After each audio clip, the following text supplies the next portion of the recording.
Welcome back, everybody, to the pregame talk show with 130 co-host Marcellus Howard here with A. Millie and B. Ellis. Today, we're going to talk about what to expect in episode 2 and also recap what happened last game where Scar was Scar.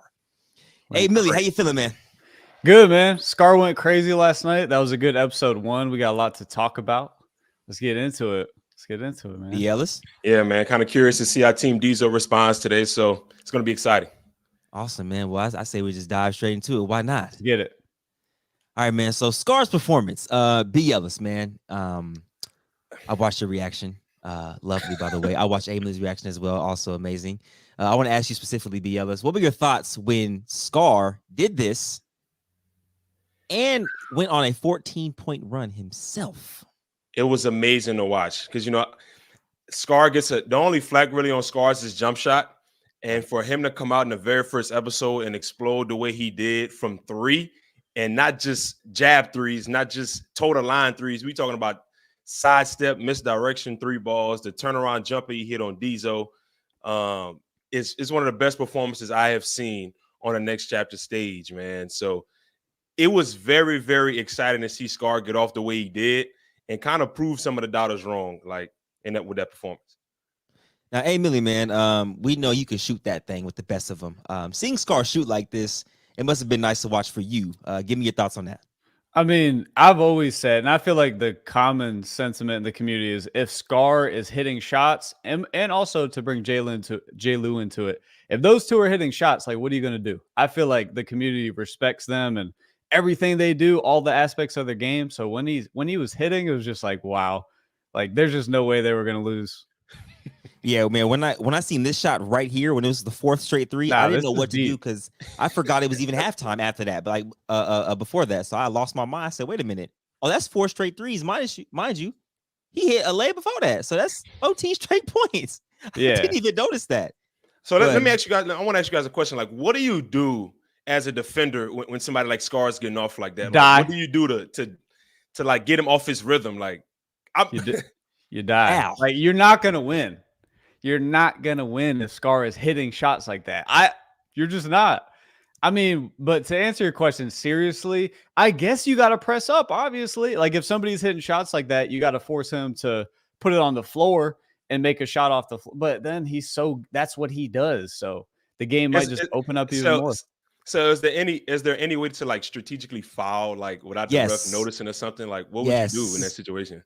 Just let him know you're there. Let him know you're present. You know what I'm saying? Give him a nice hard clean foul. You know what I'm saying? just let him know, hey man, look, yeah, you're frying me right now. Okay. I need to have a take foul, literally, just to get back on my 2 feet because I'm getting fried right now. That's what obviously I would think of. Question for you guys. Is this a top 5 performance in TNC history? I can't think of many more better. Can we name like 2 other? Let's name Rob Skunk, of course. Rob Skunk is probably top 3 or number 1. And I can't think of another performance on Next Chapter that's better.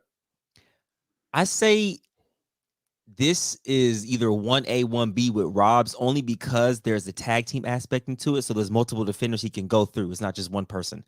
So it was more of a team aspect. And I don't know. I feel like just the nature of it, the way he just rattled them off in a row and just went crazy. Like there was no a great performance I can think of is Fambi against Moon. That's like a dark horse top performance, but it took a little longer for Fambi to win that game. Scar just rattled it off. He didn't miss, and he's spectacular the way he plays. So it's like, I mean, I don't want to sound like I'm tooting my own horn. The comeback was up down 15-2 though, Millie. And there was a lot on the line too for that one, so I can add a little bit of oomph into that one. I could see that. I didn't even think about that though. B. Ellis has to be top 5. My comeback is in there. No, go ahead. Toot your horn a little bit, B. Ellis, man. What would you rank your performance? Yeah. Oh no, oh my God. I'm gonna say 5th. You would say 5th? Bro, I don't know, bro. There's so many games to dissect and go throughout this entire thing. There's 9 seasons to go through and go back and dissect. So I'm gonna just be modest and say 5th. I'm gonna say 5th. I put you in that top 3. I think J. Lou's return too when he played Alex was amazing, phenomenal. exceptional. Yeah, that might be them. Ooh, oh, question. This ahead. performance or the J. Lou performance? You said who? The performance from Scar or J. Lou's performance? I got Scar as one. Yeah, Scar. I mean, bro, like I mean, he's doing this against Dzoe too, one of the best defenders in a 1v1 setting. So it's like, I think context also matters. What would you say, B? That's tough though. I'm gonna go J. Lou. Ooh. Why? Wait, why would you go J. Lou? That was dominant. It was though. beautiful. It was Lou masterful. dominant. He had a chip on his shoulder. He was just like, you know what? I'm coming out here and I'm proving something. Plus, he hasn't won on the platform until that 1v1. It was just like he was like, I'm here. I'm proving something. Season 8, and he was ready to go. That's actually a good point. B, I ain't gonna lie. Yeah, the more I think about it, because yeah, I mean, he came back with a vengeance though. Oh, that game was beautiful. That game was beautiful, man. Any last thoughts on this performance, A, Millie, B? Shout out to Scar, man. Stay in the gym, bro. I can see it. That was a beautiful performance. If Scar keep this up, MVP of season 9 for sure. Oh, For yeah. sure. Oh yeah.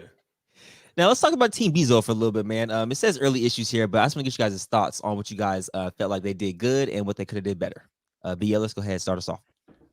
Like I said, man, me and him, I think all three of us agreed on the chemistry aspect. And just to piggyback off what Team Cam was doing, they knew when to sub. They knew when, hey, bro, I'm not hitting right now. You come in. And I felt like this is where Team Dzoe was going to lack. We knew separately what Dzoe and Corey Sanders could bring to the table. Right. But as a team, to know when to sub and push your pride to the side and say, hey, Cole, come get me, or Dzoe, come get me. Right. That was the main factor in terms of how they could win this tag team 1v1. Right. Wow, my bad, y'all. No, it's okay. Hey, we're human, bro. Go ahead. Quickly, what'd you say, B? You were just commenting on their issues? Comparing how Team Cam and Team Dzoe, how they're subbing, I feel like Team Cam was way better. Yeah, definitely. I thought Cam, like he is a good leader, and he recognized that Scar was hot. He also just brought energy, and they're brothers, so they fed off each other. You could see that. As far as Dzoe's a competitor, so he wanted to stay in, but it was a point in the game where I saw Corey getting more of a rhythm and kind of kicking it into that second gear, and he did come out. And like I said, Dzoe's a competitor. He's going to want to play. I respect that. But I did think at one point Corey was about to start going. So it's a lot of strategy involved in this. And you want to catch a guy when he's at his peak and keep him in. And if you're on a decline, you want to take him out.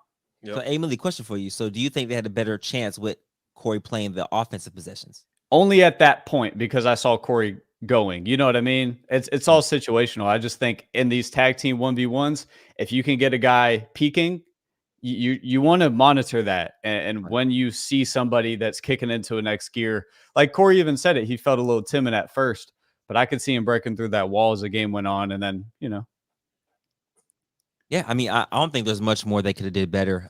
It was just, I mean, Scar shot the lights out. Leading into this topic 3, which we're gonna go over the box score right now. And the reason why I say this is because, first of all, I just want to say this: Cam had the most smoothest 10 points I've ever seen. I didn't even notice he had 10 points until I seen the box score.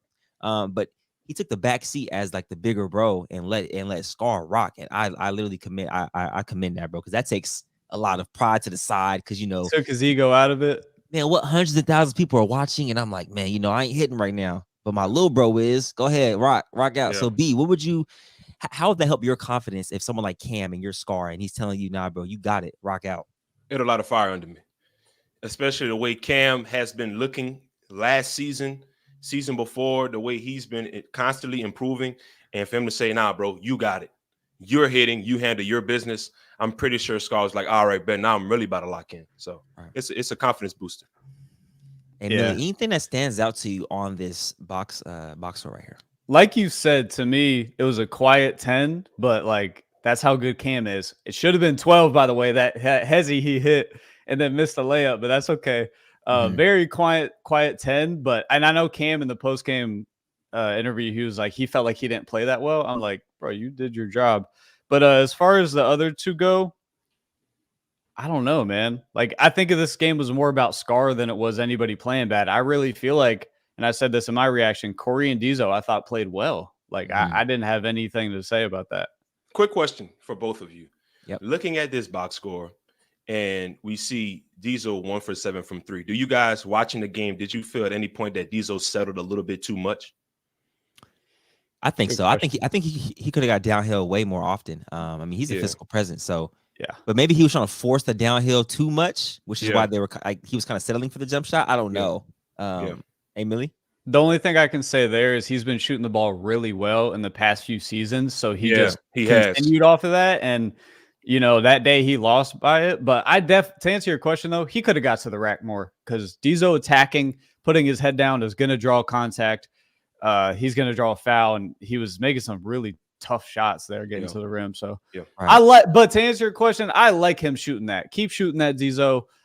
You live and die. You've shot it really well. I didn't have a problem with any of his jumpers. Hey man, game 1 was a way to kick off season 9. I tell you that much. But we do have to get into the predictions of the 2v2 today. I'm gonna start off and say this, man. Bold statement from your boy. Okay. DC Heat and Eric win 30-19. Oh, You want to bet that? I think. I'm just kidding. Oh, I am a betting man. Hey, no, man. we got a bet going already. We're good. We're good. Oh my God. Actually, I'm gonna say 30-20. I think DC Heat and Eric match up well with this too, and they both can shoot the ball. I don't know. You're making me look at this differently now. Like really think about the matchup here, right? Like you're looking at DC Heat as a creator, mind you. He's the second creator, really like a big creator to hop on the platform outside of B. Ellis, which is huge. You know what I'm saying? He's putting his brand and stuff on the line as well. But DC, he's a big body. He can shoot. He can dribble. I don't know. I'm kind of skeptical about this matchup. I'm not too sold on Dreko and Kamari winning this. Honestly, Millie, go ahead. The only thing I can see there, the advantage I see for Eric and DC, because now I am looking at this differently, and it is a 2-on-2 with unlimited dribbles. Right. Eric can play like the creator position, scoring and kicking to DC. DC can shoot it.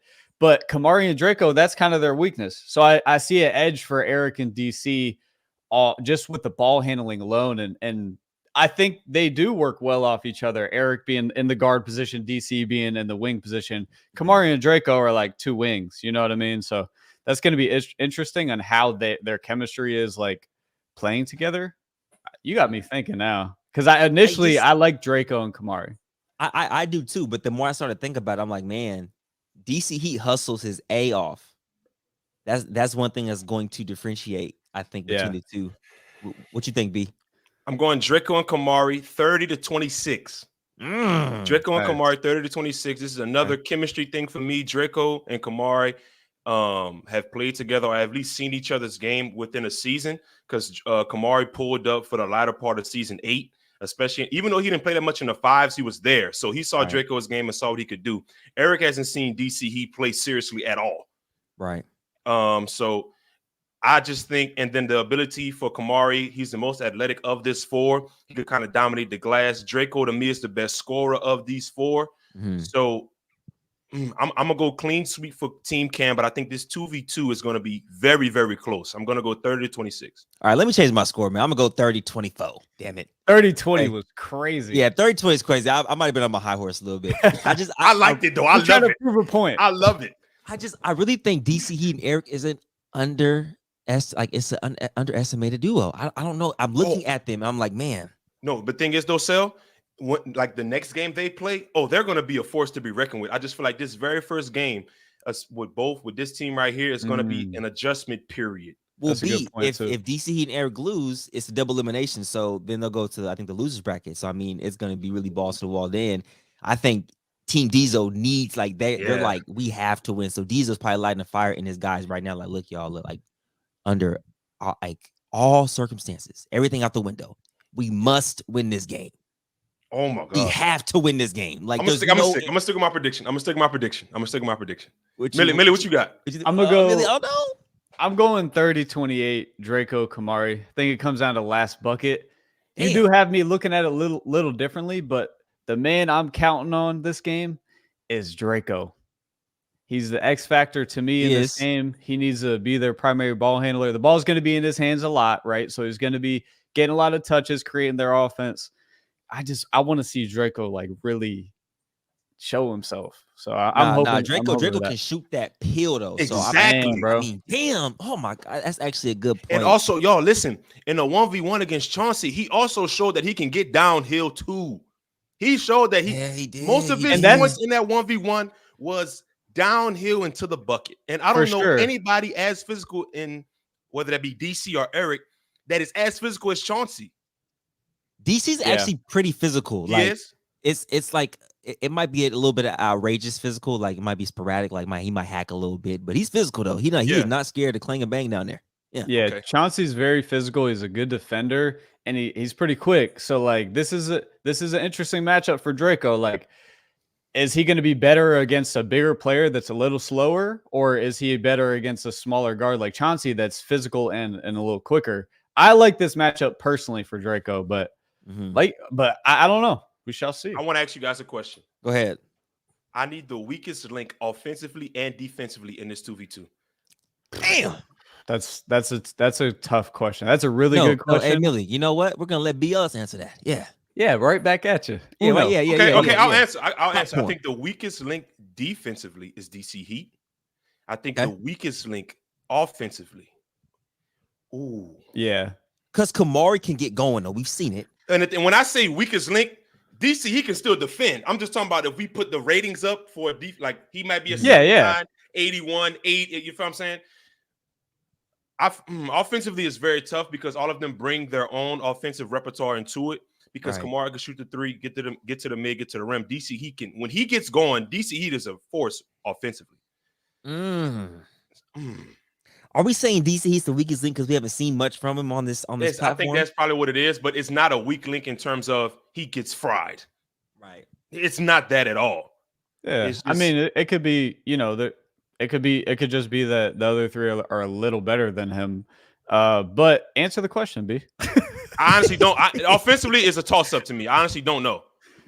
Okay. Offensively, you're not sure? Yeah, I'm not sure. Offensively, I kind of lean. I don't know, bro. Because like weakest is a weird term because the only thing I look at is Kamari doesn't necessarily generate his own offense, but I definitely don't want to call him the weakest offensive player because let's say who's lacking the most offense, who's lacking offense, who's lacking defense the most. Kamari, I think Kamari from a skill aspect lacks the most. I think DC has a little bit of wiggle in his game in terms of putting the ball on the floor and creating his own shot more than Kamari. Kamari is he's got to be a presence in this season. He's got to dominate the boards, hustle. He's the most athletic on the floor right here. That could be a huge edge. Yeah. Huge edge because DC is kind of more athletic than people think. But Kamari is a beast, bro. He needs to dominate today. Yeah. I just can't believe I'm the only one that's going for DC and Eric right now. I firmly believe contrarian, bro. We have to have. I like it. So that's good. I like it. I firmly believe DC gonna have it. Like I was the one that was skeptical about it. Remember, I was like, I don't know, I from what I've seen and played with, but I'm like, the more I watch and think about it, I think this 2v2 right here is perfect for DC. Perfect. I do too. I like Eric being the ball handler. Okay. All right. Oh, yeah, okay. So, player of the game. Last, before we get up off here. Dreko Rodriguez. Dreko. DC Heat. I'm going DC player of the game, man. Ooh. Yeah.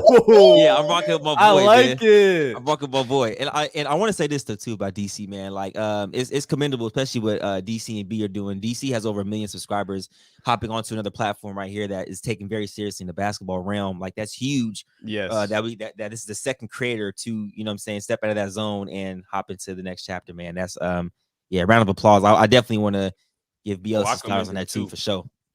With DC too, I do want to say before the season, we're talking about it. DC was for sure underrated, so his rating will be going up. Like I think he was at 80. He's definitely not the second worst player in this season. Right. So that's what we can say, B.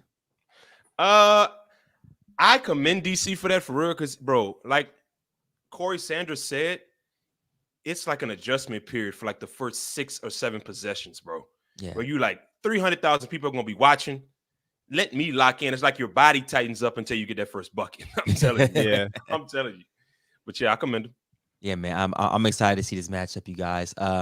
And if you guys want to watch this matchup, it'll be on the next chapter. It'll be on this same channel. It is going live in about 3 minutes here. But before we do go live, I want to go ahead and tell you guys about the memberships that will help go to the pot and pay out tremendously. So all you have to do here is on the next chapter page on Google Chrome or Safari, or whatever web browser you have. It's not available on the iOS platforms yet on the phones, but you will go on the website.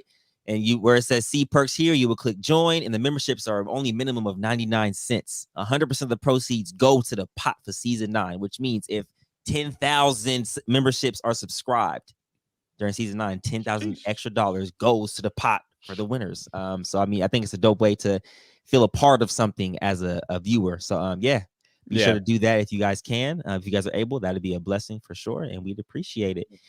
B. Ellis, go ahead. I got a question for the panel before we leave out here. Full screen us right now. Full screen us right now. If it goes to a 3v3, who plays for what team? It's subs. Oh! Yeah. Who starts the game? Okay. Wow. I mean, you got to have Dzoe, Corey, Eric. Bring But DC the off the other bench. side is where it gets hard. Does Kamari start for the rebounding aspect? That's what I'm saying. He fills the spot. It has to be either Scar or Cam. That you got to go point guard, wing, big. I think you don't have to, but I'm saying that's what I would do. Kamari. I think you go. Scar and go. No, go ahead. I don't want to cut you off. No, that's it. Like you think Scar and Cam should play together, and then Dreko maybe, and then Dreko have to just because of the chemistry. Yeah, and they're just two of the top players. So goes out there, you better throw Dreko out there. Right, it's matchups. Yeah, you kind of see what the other team does too. That's a good point, B. Oh my God, this is fun though. I can't wait for this game, bro. Hey, only a few minutes away. Please listen. I know I said 30-26 Dreko and Kamari, but if this goes to game 3, I'm all for it. Thanks. Me too. Hey. Whoa, man, we are literally T-minus 60 seconds away from episode 2 of season 9. Make sure you guys go tune in. Once again, on 138 Cause Marcellus Howard here with A. Millie, B. Ellis. We appreciate you guys for joining the pregame show. We'll be live every single game before every single game. Wait, right? Did I say that? Yeah, every video. We'll be live before every single game, 20 minutes before, 30 minutes, 20 minutes before. Hopefully I said that right. But yeah, we appreciate you guys, man. Go tune in right now. We are checking out. Let's go.